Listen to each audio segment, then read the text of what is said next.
alors ñu dellu si plateau bi waxtaanee lii di actualité ak Alioune Sow actualité Alioune ban ponk bu njëkk la ñuy njëkk a waxtaanee. alors li ma gis tey alors mooy dialogue kenn mënu ko éviter. parce que on en parle parce que semaine bi mooy semaine bi nga xam ne c'est le dialogue national bi di. l'inévitable dialogue. L'inévitable, oui. Enfin, ils auraient pu l'éviter. C'est le président de la République qui décide toujours de ce qui se passe dans le landerneau, enfin, qui donne véritablement les grandes orientations des politiques publiques. Parce que moom la ñu fal pour loolu à un moment donné. bu fekkee ni dafa mën nga ma may benn précision benn précision bu ndaw parce que tey jii. démb ci guddi ak tey jii. laay soog bi ñu doon wax fii. ndax dialogue national la wala dialogue politique la dialogue politique la. bon évidemment je ne voulais pas la contredire. dialogue politique la. kii bi référence bi dañu ne dégg nga c'est dégg nga dialogue pour réformer le système politique au Sénégal.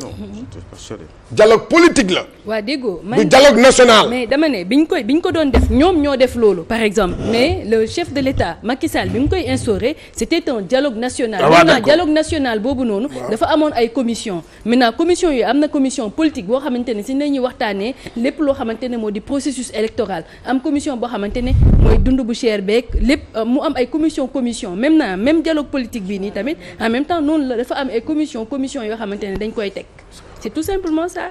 rien de plus. Bon, en général. Non c'est que man daal di wax dëgg dialogue c'est que jour boobu dañu doon wax parce que dafa am différence entre dialogue national. ak dialogue politique. daf ko am. bii aw ma ci woon lu leer biñ koy wax fii aw ma ci woon lu leer. bon man leeral dama ko wax. voilà boo man moom mais man bi ma demee ba tey démb ci guddi ma laaj ay politiciens waxtaan ceeg ñoom. ba pare tey jii ma déglu tamit bi ma dégloo benn information may gis ne ba sax dañ ne c'est pour maanaam réformer le système politique kon nag dialogue politique la. mais moi j'ai été clair man li ma la wax mooy que ni le 28. dañ ko instauré kenn waxul ne que yow bien sûr dañ ko instauré comme dialogue national maintenant dialogue national boobu c'était pour que ñu ñëw ci secteur d'activité yi nga xamante ne ñoom ñoo nekk ci dëkk bi mais politique tamit ci la mais maintenant ñii bi ñu ñëwee ñoom dañoo instauré lan lañ def dialogue national dialogue politique lañ def. Alioune ma bàyyi la nga yaatal ñu dooree ko ci dialogue bi à part dialogue ban ponk la ñuy waxtaanee. alors dialogue bi.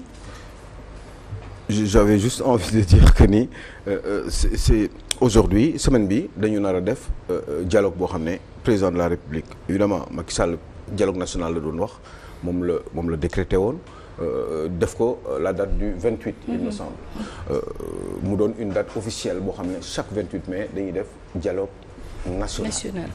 Il se trouve que ni comme on parlait de ce dialogue là bu war a am ce 28 là référence bu doon le décret bi nga xam ne Macky Sall daf ko tegoon mu doon un dialogue national ba nga xam ne léegi chaque le 28 mai day nekk mais sauf que bii c'était un peu spécifique bii on a parlé de dialogue politique te dialogue politique boobu justement c'est pour ça que ma doon génnee ironie naan la ndax waa sport bi boole lañ leen si xam nga dialogue national li muy tekki mooy ça concerne toute la nation tous les secteurs socio-économiques dañuy bokk ci dialogue boobu il se contient moo tax ma doon wax aussi nii est-ce que nappkat yi woo nañ leen ci dialogue bi newaat aussi est-ce que woo nañu plombier yi pour ironiser parce que religieux yi loolu mooy dialogue national mais quand il s'agit du dialogue politique le dialogue politique se contient certainement et même sûrement dans le dialogue national par contre le dialogue national englobe tous les secteurs socio-économiques de ce pays. mais question bi ma la bëgg a laaj. mooy que tey réew mi fi mu toll nii. est-ce que dialogue national.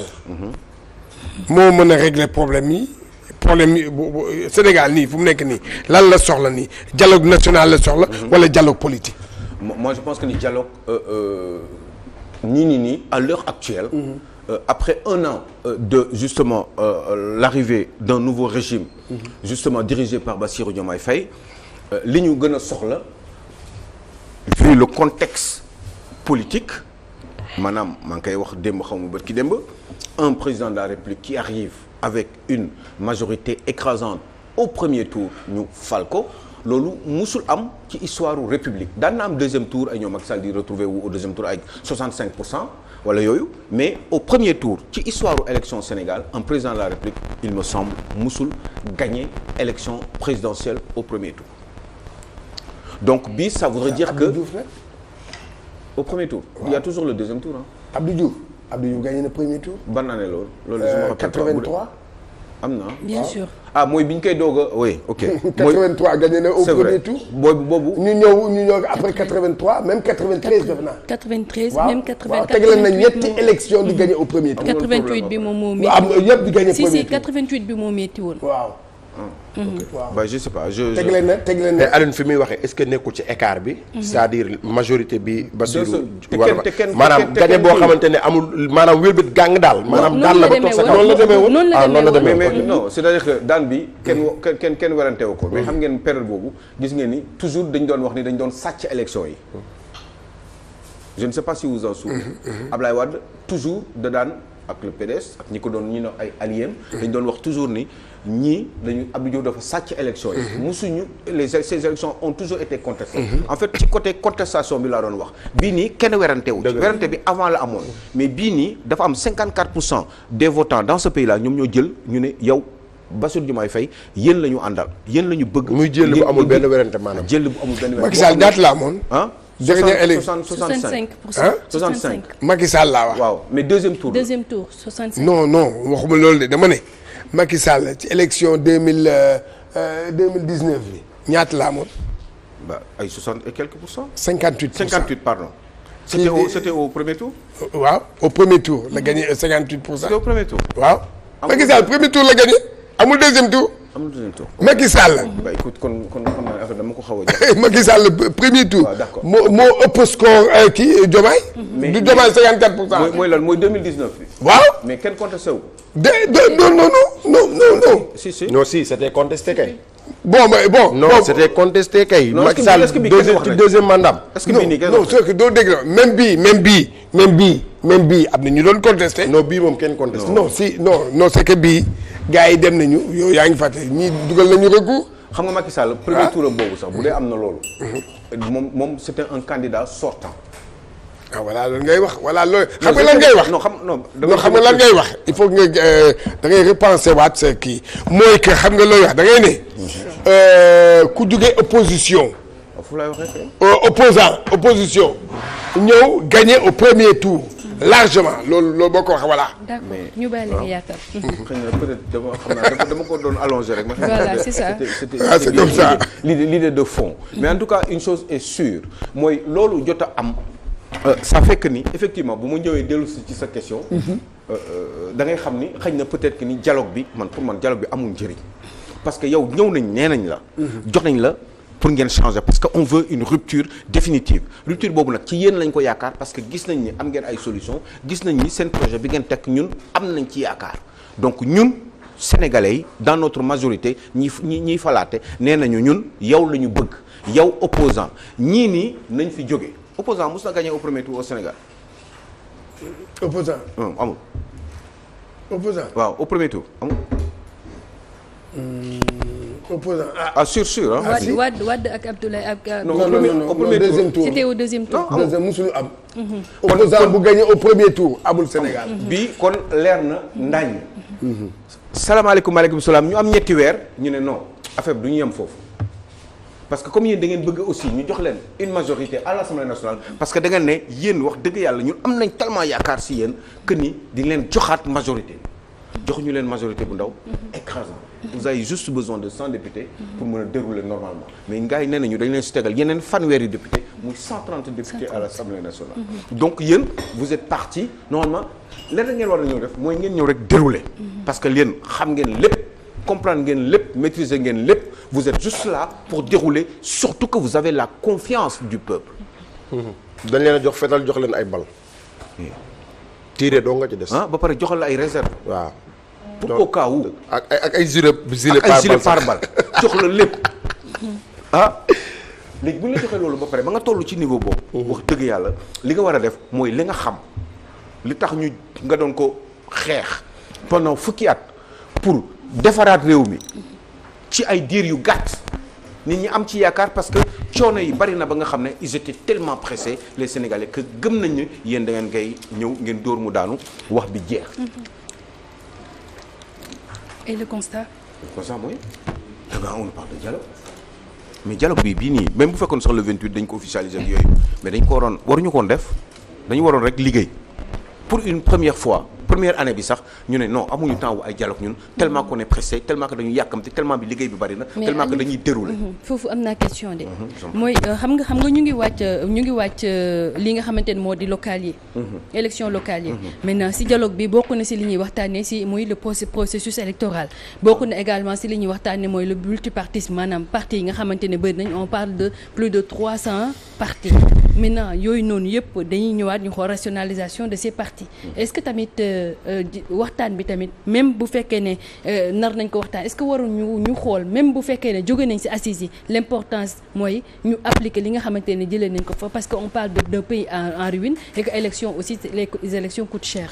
Oui les élections coûtent cher c'est vrai hein mais moo tax ñu jënd député bu nekk jënd benn oto buy jar minimum 50 millions hors taxe xam nga dafa metti.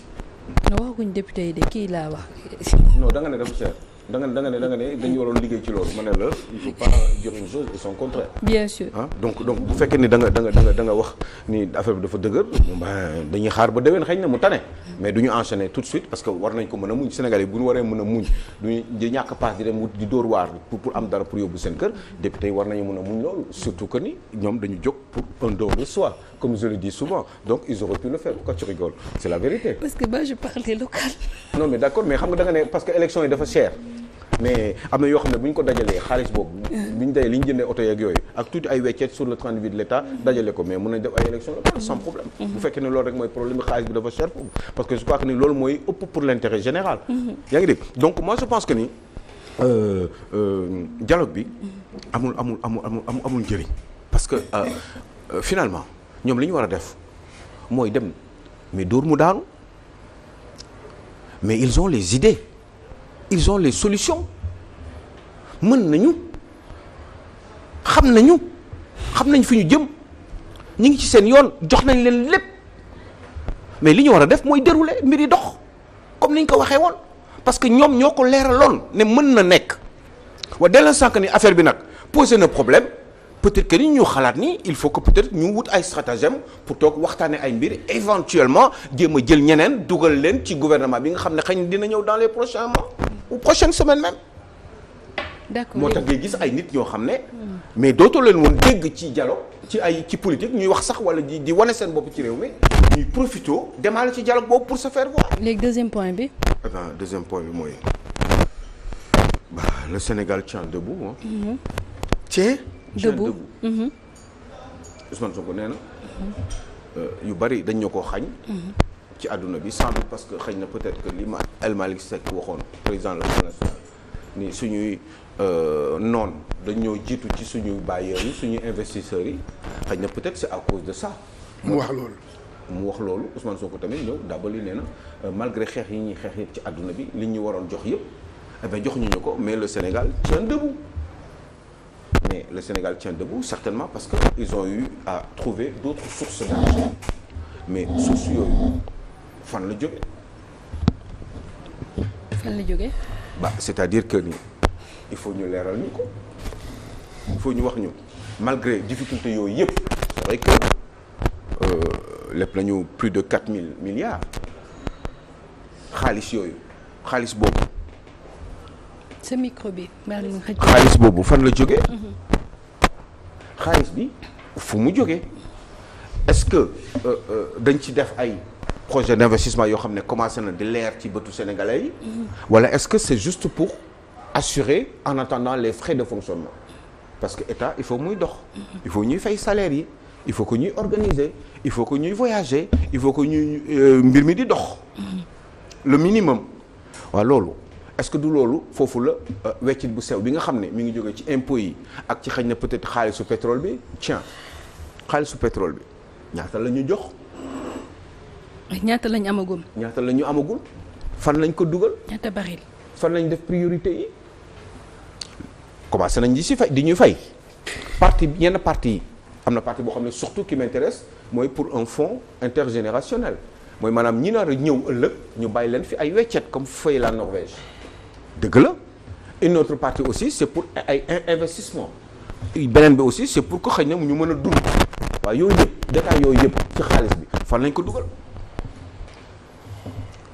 bah on remarque qu'il y a benn espèce de manque de transparence boo xam ne moom lañ doon critiquer régime bee passé on tient debout mais non on ne tient pas debout le pays ne peut pas être à terre et au bout d'1 an on tient debout ce n'est pas vrai parce que ñi doon joxe xaalis bi dañuy suspendre joxen boobu ñu doon def d'ailleurs premier ministre wax na ko démb waaw loolu ñu suspendre ñoom nan la ñuy def pour négocier ko lan moo waral suspension boobu lu tax ñu suspendre joxe boobu loolu est-ce que sénégalais yi war nañ ci mën a xam dara waaw wala déet qu'est-ce qui a été à l'origine pourtant il était prévu bu fekkoon ni ce que je ne voulais pas que Macky Sall mi ngi fi woon parce que je ne le voulais pas je ne voulais pas que Macky Sall encore am beneen mandat parce que tout simplement j'ai toujours pensé que ni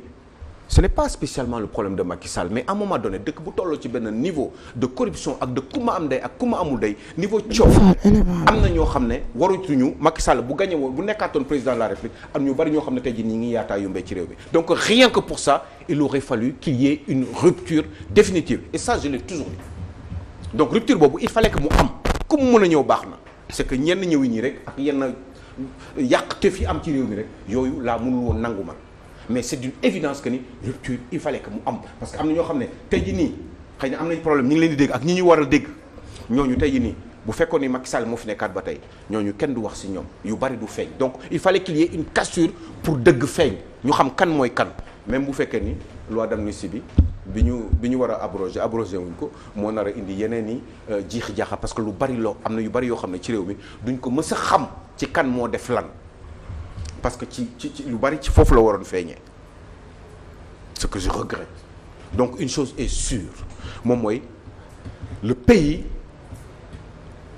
monsieur le Premier ministre vous n'êtes pas debout et vous le savez xam nga yow ci sa bopp ni il y a beaucoup de problèmes dans ce pays-là monsieur le président de la République xam nga ni dëkk bii dafa am ay problèmes yu bare que vous n'êtes pas debout on ne peut pas partir du 4e sous-sol pour ñëw d'abord rek difficulté yaa ngi imaginer nga ne 4e sous-sol rek pour ñëw déjà rek au rez-de-chaussée waxtum laa na nga war a yéeg à l'étage donc ce n'est pas vrai vous n'êtes pas debout xëy na nag mën nga muñ di réfléchir mu metti ngay wut ay solution amagul moo tax sénégalais yi di ko yëg parce que solution bu amoon dina commencer di feeñ ci sénégalais yi on n'est pas debout à la limite même je ne sais même pas si on est à genoux on est couché peut-être éventuellement on essaie ñi ngi jéem a loolu fi taxaw lañ koy wax xaw ma pour jéem a jóg toog au moins après commencer nekk à genoux et puis jóg taxaw mais on n'est pas debout ce n'est pas vrai on ne peut pas être dans une situation comme ça dans ce pays-là pour qu'on nous dise que ni on est debout ce n'est pas vrai non nit dina dox fekk ni doxul mi ngi tëdd nit dina taxaw fekk taxawul dëgg la non taxawul nit dina xool waaye gisul nit dina xool te gisul billaahi kon ce n'est pas vrai on n'est pas debout ñi debout xàmmee nañ leen investisseurs yi ñëpp a ngi dem ay Mauritanie Maroc ba ci suñu Gambie gii une enclave du Sénégal parce que dara wóoratu leen yàlla xam ne nag li may wax dëgg la wallaay yàlla xam na ko te yéen xam ngeen ko ñi nekk de bonne foi xam nañ ko les esprits libres xam nañ ni ñu bari ñu nekk ci réew mi ñi demagul ñi ngi toog croiser les bras taxaw di seetaan dëkk boo xam ne dañ ko ne yow dëkk boo xam ne ay falsificateur ngeen ay sàcc ngeen da ngeen ruiner alalu réew mi da ngeen falsifier chiffres yi dëkk boobu ñi yor seen xaalis ñëw ne entreprise sàngam Cheikh Diane Gomis moo ko moom mais Cheikh Diane Gomis moom tricheur la rek ci biir entreprise bi pourtant entreprise bi ñëpp ñu ngi ko doon coow mais man ba mu bëggee ñëw pour dugal foofu ay action du ma fa dugal non nee na monsieur Diane Gomis sàcc la nee na monsieur Diane Gomis tekkiwul dara nee na monsieur Diane Gomis day luubalkat la mais man dinaa risquer di dugal sama xaalis ci société Cheikh Diane Gomis pour nekk actionnaire non du ma ko def dañuy waxante dëgg. Donc ce pays n'est pas debout. On n'est pas debout. Ku génn fi chaque jour xam ni on n'est pas debout, qu'on a des problèmes, qu'on a des difficultés quotidiennes. D'accord. Chaque jour, c'est comme ça. Ça ne marche pas, le pays ne marche pas, on est dans des difficultés terribles. Sénégalais amul lu ñu lekk. D'accord. D'autres doxkatu waar yi, ils ont des problèmes. Nit ñi fay loyer bi cher na, nit ñi dañu am ay problèmes. xar yi kenn xamul ce qui va se passer pendant la tabaski la màggal la ñuy ñëw. fi ngay daaneele nag foofu am solo foofu am na solo trop. waaw ak surtout loyer bi foofu am solo su subaa fa ngay ubbi. man ñàkk am xar a tax ma koy sol lu weex tàll. subaa fa ngay ubbi. ñàkk am xar. moo tax ma koy sol lu weex tàll. pour gàngaal sama bopp xar mu ñëw. ndeysaan moom mën a. bi ma gisee sa xel demul ci xar. mais weex tàll. weex rek ba pare sol ay dàll yu marron. waaw. bon doo leen bàyyi ñu ñëw fii ñu fay ñu communiquer. xëy na yow di nga xëy na yow di nga. non dina bokk ci projet. Adama Ndaw mu ngi ñëw. waaw. Adama Ndaw mu ngi ñëw ñëpp dina ñam xar. kon Damas ñoo ngi lay nuyu.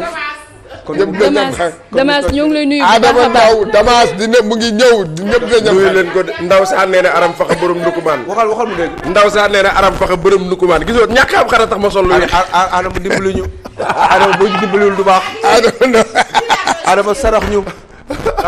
d'accord yow mi baax jëkkër. baal d'accord. mënuñoo ne ci point bi ñu ne di lijjanti li ñuy lijjanti nga naan d'accord. yow xam nga da nga ne damay yow fii règlement de mën nga compte fay wax lu gën a important li ñuy wax fi mu ne nii. da nga ne damay règlement de compte tey lay leer. tey lay leer gis nga je vous assure. xam nga lan la ñu war a def. dëkk bi xam nga on parle de Adama Ndaw tu dis d'accord. xam nga ndeysaan xam nga man quand j'ai entendu on est debout. jëntal xam ay xam nga man bàyyi ñu wax waxi Adama Ndaw. mu seytaane. xam nga moom gis nga bi mu waxee ba pare on est debout moom dafa waroon. déedéet man nga xamante ne chaque jour fii laay toog di nuyu Adama Ndaw Damas mu ne dañuy wax Damas ma naan ko déedéet damay daggaat.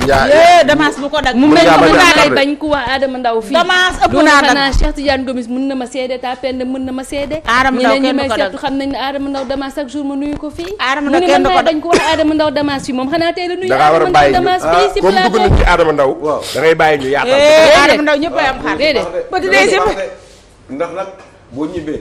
Adama Ndaw xanaa xar yi moom lañ mujjee wax si moom parce que chaque jour moom moo ñu jox fii croissant te chaque jour ñu remercier ko fi. waaw mais kon Adama peut-être même xar yi war a Adama ñëw Ndaw te ak ñëw keneen desoon na keneen sax. waaw mais il faut dina am yërmande xam naa. jërëjëf jox waa Walfadjri xar.